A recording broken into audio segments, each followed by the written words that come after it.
On the topic of making fun video game franchises, it's pretty safe to say that Nintendo stands head and shoulders above every other company on the list, taking somewhat basic ideas and twisting them around their own IP to create something that's refreshing and fun. I'm pretty sure that if Nintendo sat down and made a game about mowing your lawn, it would probably go triple platinum by next Wednesday.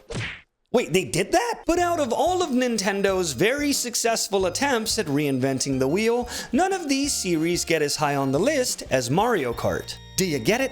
They're cars. A franchise that takes the high-octane aspect of a racing game and turns it into an experience that you could play at any time of your life and still have a wonderful time. There's a reason why Mario Kart games are the only racing games to break into the top 50 most sold games of all time. And a reason why Mario Kart 8 is Nintendo's best-selling game ever?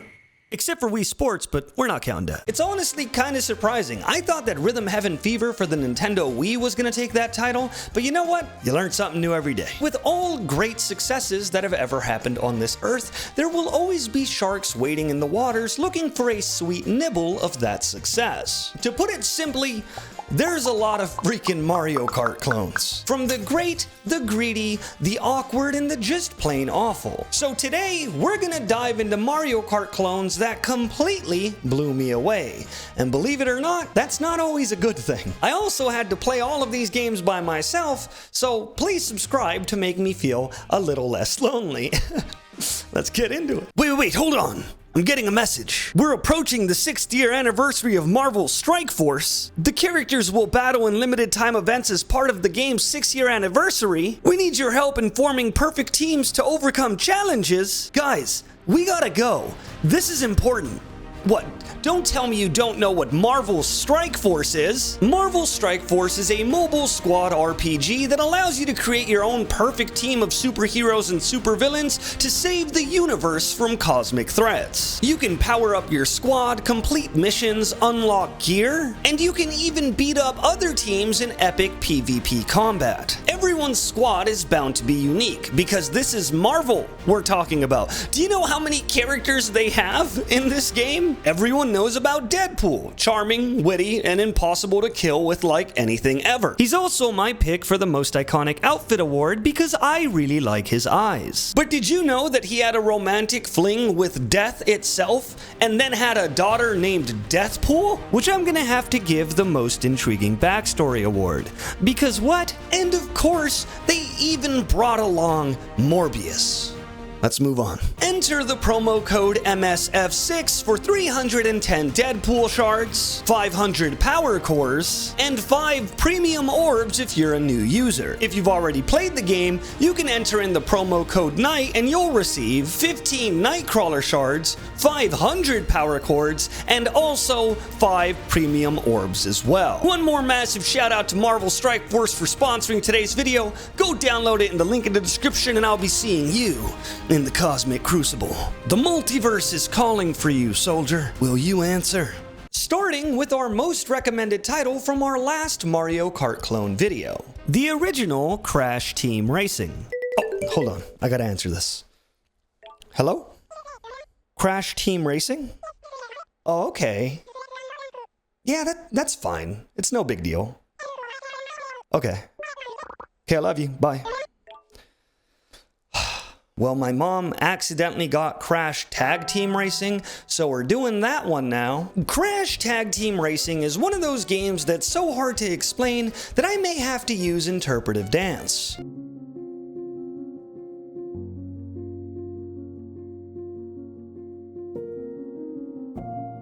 Every single bone, hair, cell, and sandwich in my body wants to love this game, because on paper, it's a fantastic experience. Though this is primarily a kart racer, Crash Tag Team Racing spent a lot of resources making a single-player experience that's genuinely worth the time. Playing like a standard Crash Bandicoot title, the Overworld Hub is a platforming theme park full to the brim with personality, funny punchlines, Easter eggs, unlockables, enemies, and and an animated story that just oozes effort. For example, there are a ton of ways that Crash Bandicoot can die, and whenever you discover a new one, you unlock the cutscene in the diorama. Obviously, this world isn't big by today's standards, but for the year of 2005, it's pretty impressive. I mean, just look at how much stuff they put in the minimap. What is this, Elden Ring?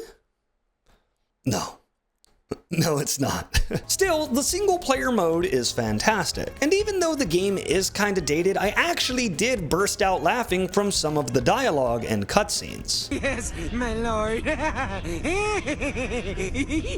Stop having fun. What? But now we have to talk about the important part. The kart racing, which is very unique in its own right, but as we've seen before, uniqueness isn't always a good thing. The control scheme is relatively basic. You have your standard go, brake, drift, and throw power-up buttons. And a very welcome addition is this rear view mirror that just sits at the top of your screen. The drifting in this game isn't great, which is a massive turnoff for me because I'm a try-hard loser. But the game's big gimmick is what makes it so awkward. Whenever you press the top face button, you turn into this weird blue ghost. When in this form, you could bump into another car and you'll both merge into one vehicle, with one racer becoming the driver and the other racer becoming the gunner. And I'm not talking like Double Dash, where the gunner just kind of sits there and twiddles their hair while the racer does all the work. The gunner in this game actually gets a mounted gun that they could use to blast other players straight into the afterlife. I'm sure that you, my genius and beloved viewer, can already tell, but this mechanic is completely broken. I mean, there's practically no reason to not spam this. If you merge with someone who's ahead of you, you could just unmerge and it will give you a massive speed boost ahead of them. If you're in a merged vehicle as the gunner, you could just aim your character-specific weapon to murder other racers on the track, eliminating their chances of ever catching up. The only downside for the gunner is that your weapon does eventually run out of ammo, but I think if you just unmerge and remerge, it fills your magazine back up. You basically always have a become god button with little to no cooldown that turns this game from Mario Kart to Time Crisis on wheels. But even though this mechanic is insanely broken and very overpowered, I didn't play this with any friends, so I had an absolute blast abusing it in single player. There are 15 stages total in this game, which is one less than Double Dash, but unlike Double Dash, this game's stages are double ass. I can't even tell you a memorable moment from any of the stages that I played for this video, which has to be a bad sign, because either those stages sucked or I'm developing CTE. There's a decent amount of game modes, which include the standard racing and basic variations like time attack or breaking targets, while also including things like battle arenas, which is great because of this game's focus on combat, and also stunt mode, which I absolutely love because it feels like Tony Hawk's Pro Karter. When I played this game as a kid, I spent most of my time on stunt mode alone because doing flips is just really fun. Oh, and I don't know where to add this part, but when you press a button during the loading screen, it does this.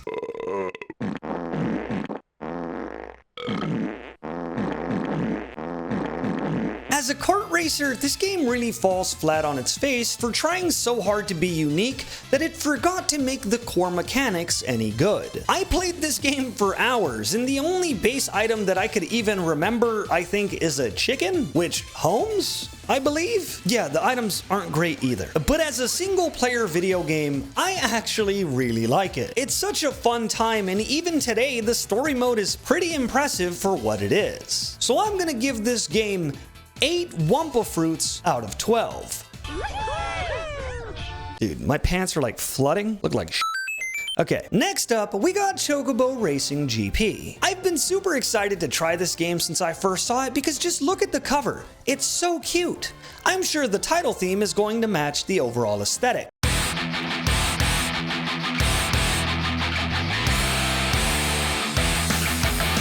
Before I get into the game itself, I want to talk about the real-life lore of this game because it's not great. Originally, this game was released with microtransactions for literally everything. There were characters, season passes, title themes, etc. But to make matters a little bit funnier, this game also came with an actual transaction because the full game was $50. Clearly, this turned away a lot of players because, as we all know, live service games are a plague on this earth. And as you can probably imagine, nobody fucking played it.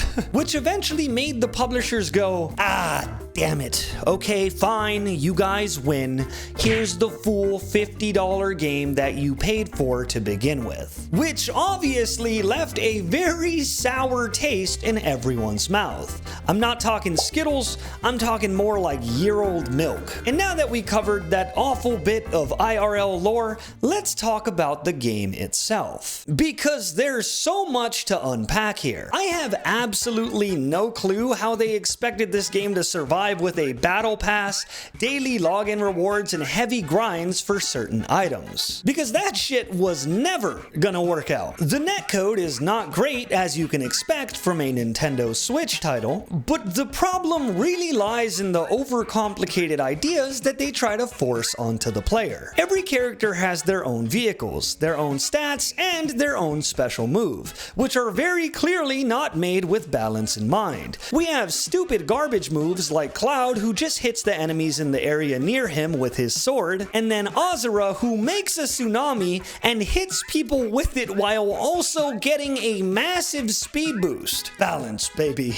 Each character also rides their own types of vehicles, like roller skates for the Chocobo or cars for the Moogle, which is pretty cute. And I do respect the devs for trying to make every single character unique, but when you do it in this way, it ends up making half the cast not worth playing, because unlike other kart racers that had unique abilities that you could roll into with the item blocks, this super ability you're forced to use a lot. Like, a lot. It especially sucks because since every character has specific vehicles, there can be characters that you prefer from a racing standpoint that end up being useless because their ultimate move kinda sucks. A minor thing that I also want to mention, which I understand can just be my bias shining through, is that getting hit in this game feels horrible. In Mario Kart, you kinda stumble a bit, shake your head, and you're ready for another concussion. In Chocobo Racing GP, you get hit. You sit there and you think about whether or not this is the right thing to be doing with your life. Imagine how things could have been if you didn't let that person leave while finding yourself. You take a deep sigh and realize that the only way to go is forward, and then slowly, you pick your speed back up and dive back in it. Now let's talk about the actual item system in this game, because it's so convoluted that you're gonna think I'm making it up as I go. I mean it. In fact, let's do something fun. We're gonna do a quiz after this, no rewinding. Your inventory has space for 3 magicites, which is what they call the items in this game. There are 11 types of magicites total. Instead of item boxes, there are 3 different kinds of eggs you can pick up while racing around the track. Copper eggs will give you a random magicite, silver eggs will give you a copy of a magicite that you already have, and golden eggs will give you 2 of the same random magicite. Each magicite has 3 different tiers, and they get stronger based on how many duplicates of the same magicite that you have. Of course, that means tier 3 is the strongest. So as you're driving around the track, you now have to think about which egg to get in order to get the empowered magicite that you're going for. Now keep in mind that bronze eggs and gold eggs both choose a magicite at random. So you can't go gold then bronze and expect to get a tier 3 magicite, and instead you have to go gold and 1 silver or bronze and 2 silvers. And if you end up collecting eggs after you already have a tier 3 magicite, then that means you can do an ultima ability which every player can use once per game. This is not meant to be confused with the character's ultimate ability, which is an entire different thing. Now that you completely understand everything I said without being confused at all, again, no rewinding, I want you to answer these questions in the comment section. I want to see how you guys did. Because when I heard all this shit, I felt like I was going crazy. So let's see how many of you guys fail the test. On paper, the idea is kind of cool, and having an extra layer of depth really creates scenarios where you're not just thinking about going fast, but also what items you're trying to level or just throw out to charge a different one. But I gotta get a little philosophical on that ass. In the words of the great Aristotle, why? I understand the need to keep progressing ideas and making things more convoluted, but the essence of kart racers and the reason why they're so fun to begin with is the randomness of it all. Once everyone can solve a meta and choose the OP characters and also choose which magicites they should always be going for, the game becomes a lot less about just having fun and a lot more about knowledge checks and being good, which I'm not the biggest fan of, at least when it's done like this.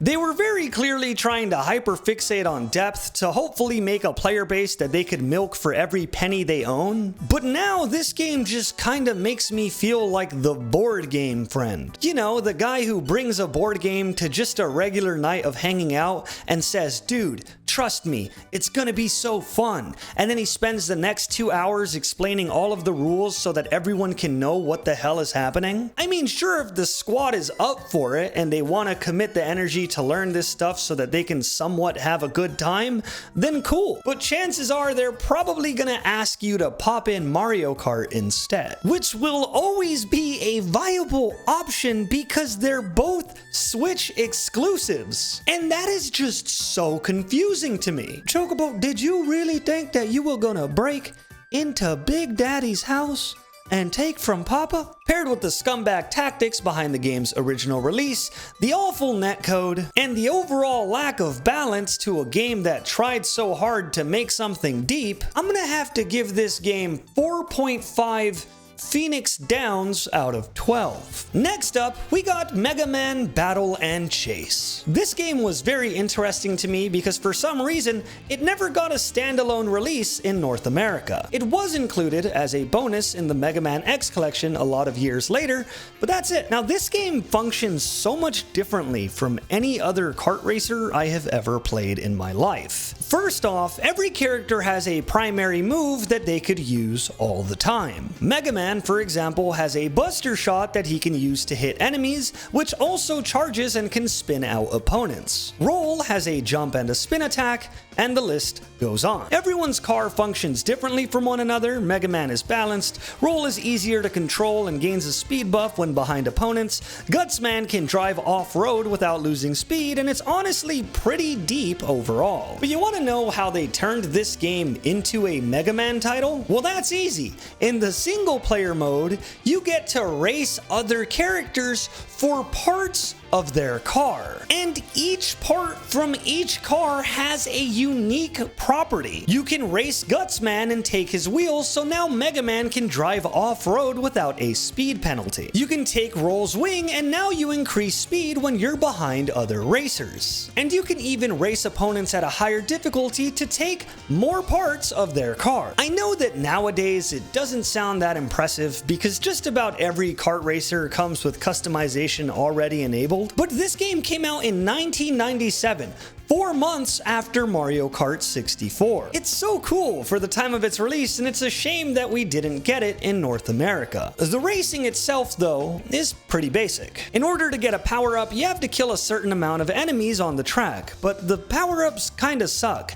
They're basic speed-ups or banana-type drops on the track, alongside disabling your opponent's primary weapon for a few seconds, or getting a ×3, which makes your next power-up 3 times better. There is a versus mode in this game, but it really does seem like the entire experience was made for single player, with the gimmick about stealing parts from other cars. This is also what makes it so confusing that even if you're playing single player, half of your screen is dedicated to cinematic shots of your opponent. Like, this is an enemy CPU. Why do I have to dedicate half of my screen's real estate to watch it bumble around the track? Maybe just put Netflix there instead. Or some P-Hub for a high-speed goon sesh.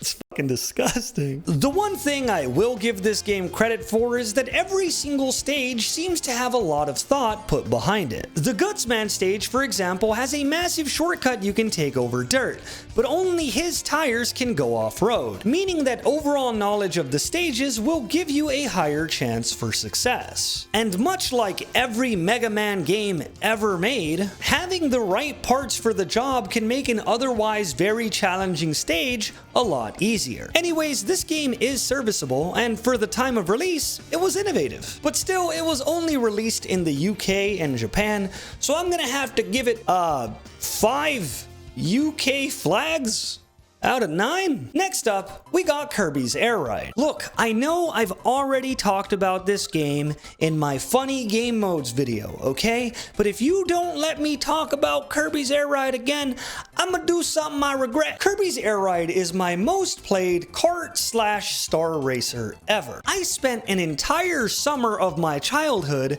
going over to my friend David's house and playing this game from dawn till dusk. Here's why. This game comes with 3 modes, which all play dramatically different from one another. Top Ride functions primarily like a somewhat simplistic yet still pretty fun top-down racer, where up to 4 players can go around a themed track and try to scrape past each other using tight turns, power-ups, and stage hazards. It's very chaotic since every player in the entire map is practically on screen at all times, but you'll definitely get a kick out of it for a few hours before putting it down and starting to focus on one of the better game modes. Out of the 3, this one is clearly the worst, but that doesn't really mean that it's bad. The next mode is Air Ride, which is the standard kart racing mode of this game. There's only about 9 total racetracks, which sounds pretty low, but this game came out in 2003, if you couldn't tell. Though the character cast is pretty limited, the place this game's variety shines the most is the available vehicles. There are vehicles that are better in the air, vehicles that are better on the ground, vehicles that are amazing at straightaways but literally have to stop and turn, and this list goes on. The power-ups in this game are very well done, functionally changing how you have to play when they're equipped. Some of them are simpler, like the bomb, which goes further based on your timing on the button press, the plasma, which shoots a larger projectile by generating static via moving your control stick, and the tornado, which empowers your base spin ability that you always have available. Now, I'm about to confuse the shit out of you with this next thing that I'm about to say,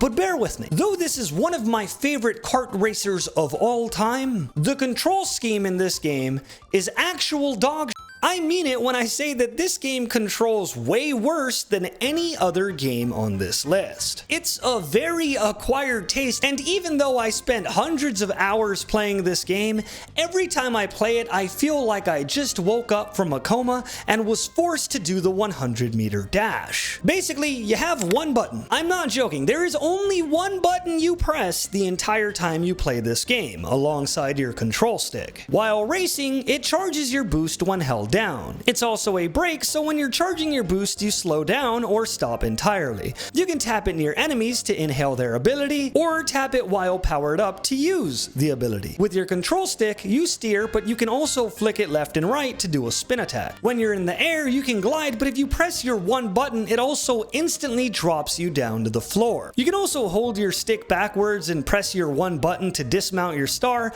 but that only works in one game mode, which we'll talk about soon. That's about it. Normally, when something is this oversimplified, it's supposed to come off as natural the second you pick it up. But that is not the case here at all. This game is so hard to control. And yes, it may sound miserable because it kind of is, but here's why it works so well. Due to the simplistic nature of this game's controls, the vehicles have to function way different from one another. Some of them turn worse, some of them fly really well, while others can't fly at all. Some of them have insane boosts, while others can only turn while stopping. It may sound like a lot, and it actually is, but I think that's the fun of it. I absolutely love just how hard it is to control anything, and to constantly be in a state of panic figuring out how to maneuver your current situation. But being truthful, the racing in this game is just okay. The controls are okay, and everything I just mentioned is okay. None of this is enough to turn this game into an instant classic. But now it's time for us to talk about the main event. City Trial is my favorite multiplayer game mode ever made. I literally wrote an entire video on game modes just so that I can talk about how insane City Trial is. And you know what? I'ma talk about it again. In City Trial mode, all players are spawned randomly in a city. Your goal while in the city is to become as powerful as you can within the allotted time limit. You do so by breaking crates that fall from the sky, which can contain stat buffs and debuffs for literally every stat: speed, turning, weight, defense, offense, etc. These crates can also contain copy abilities, which you could use to bully other players on the map and break their stars so that they drop a bunch of stats. But there is a lot more. Different stars spawn randomly on the stage, so you can search around and find a vehicle that is more to your liking. There's also random events that occur throughout your match, which include UFOs appearing over the map, a dense fog covering the entire city, and a lot more. Once the time limit runs out, a random event occurs where you can put your stats and vehicles to the test against the other players. And these events